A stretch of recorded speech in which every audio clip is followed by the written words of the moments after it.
महोदय, आप घरेलू बचत की भावना नहीं डालते हैं तो कदाचित उद्योगों का विकास बाधित और असफल भी हो सकता है।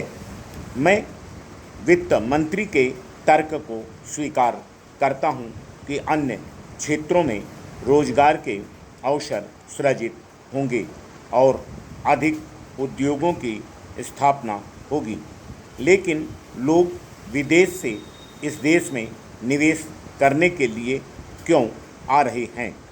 यदि विदेश से लोग इस देश में आकर निवेश करने के इच्छुक हैं, तो क्या हमारे पास इस तरह का वातावरण नहीं है कि जहां हमारे लोगों को इस देश में निवेश करने की प्रेरणा मिल सके?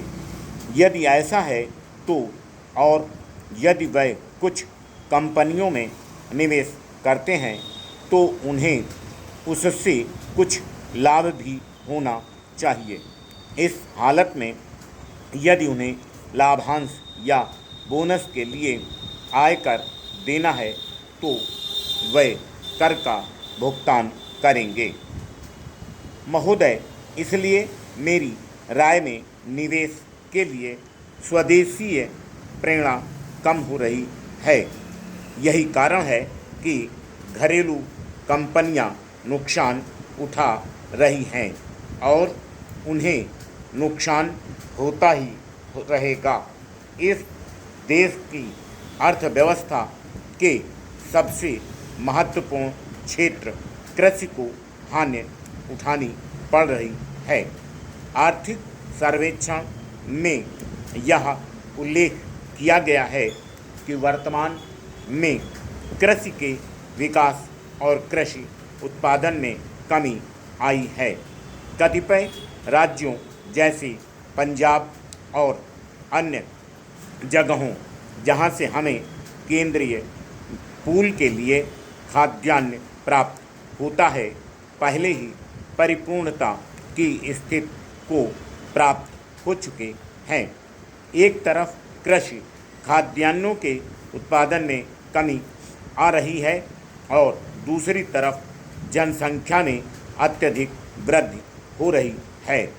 यदि हम अर्ध विकसित क्षेत्रों की आवश्यकताओं को पूरा नहीं करते हैं तो भविष्य में क्या होगा?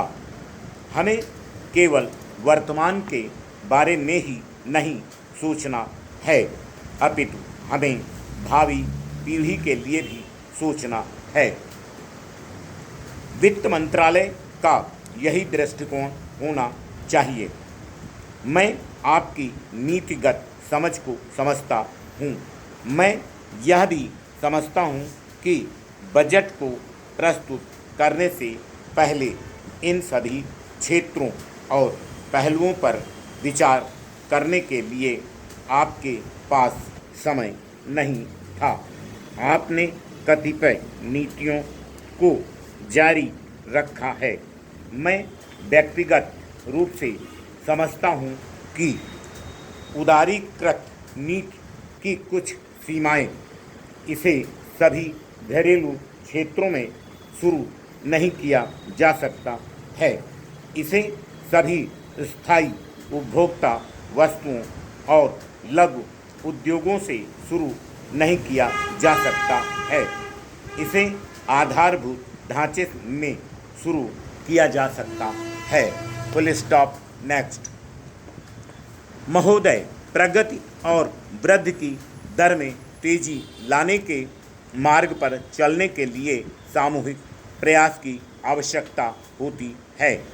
यह आवश्यक है कि सरकार प्रक्रिया संबंधी बाधाओं को दूर करे ताकि ऐसा वांछित वातावरण बन सके, उद्यम करने की भावना बढ़ सके, उसका विकास हो सके और वह पनप सके। हमने यही करने की चेष्टा की है।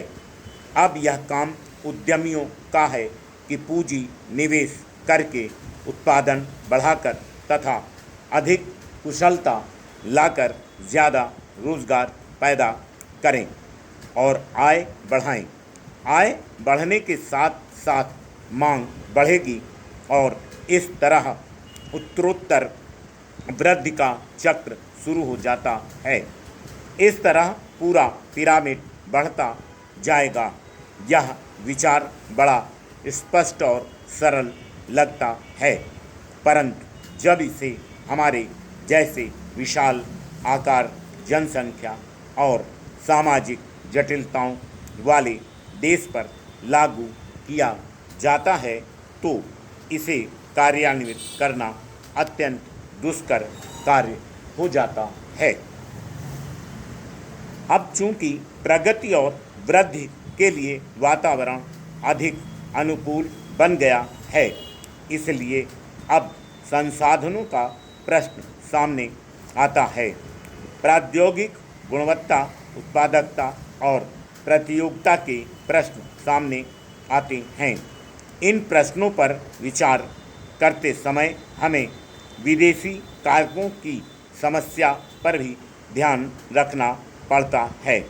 इस संदर्भ में विदेश से निवेश और प्रौद्योगिकी अपने देश में आती रहे, यह प्रश्न प्रासंगिक बन जाता है।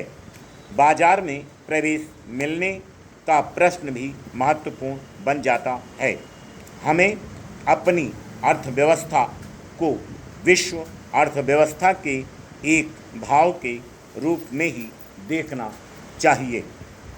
हम एक अलग थलग द्वीप बनकर नहीं रह सकते। हमें तो स्वयं को विश्व की प्रणाली के एक भाग के रूप में ही देखना चाहिए। इसी के साथ द्वीप का भी अस्तित्व बने रहना चाहिए और राष्ट्रीय हितों की उपेक्षा नहीं की जा सकती। जिसे विश्वव्यापीकरण कहा जाता है, वह विश्व का एक भाग बनने का प्रयास मात्र है। इसके बाद ही हम शेष विषय से यह आशा कर सकेंगे कि वह हमें हमारी आवश्यकता की चीज़ें प्रदान करें। मुझे विश्वास है कि ऐसा करते समय विसम्मति की कोई आवाज़ नहीं होगी, किंतु हम विश्वव्यापीकरण केवल उसी के लिए नहीं कर रहे हैं। यह तो विशिष्ट रूप से भारत के लोगों के हितों को ध्यान में रखते हुए किया जाना चाहिए, क्योंकि शून्य देकर केवल शून्य ही मिलता है। इसलिए हम अपना लक्ष्य तभी प्राप्त कर सकते हैं जब हम यह दिखा दें कि इससे देने वाले और लेने वाले दोनों का लाभ है। विश्व अर्थव्यवस्था आज अधिकांशतः बाजार की ताकतों के सहारे चल रही है और यदि हम इन बातों को अनदेखा कर देंगे तो इससे हमें भी भारी हानि उठानी पड़ेगी। अपने प्रयासों में हमने इस वास्तविकता को स्वीकार करने का प्रयास किया है। विश्वव्यापीकरण से हम अभिभूत नहीं हैं, परंतु हम अपनी ओर से यथार्थ को समझने की पूरी चेष्टा करते हैं। कुछ आलोचकों ने यह कहा है कि विदेशी निवेशकर्ता हमारी अर्थव्यवस्था पर छा जाएंगे। Full stop.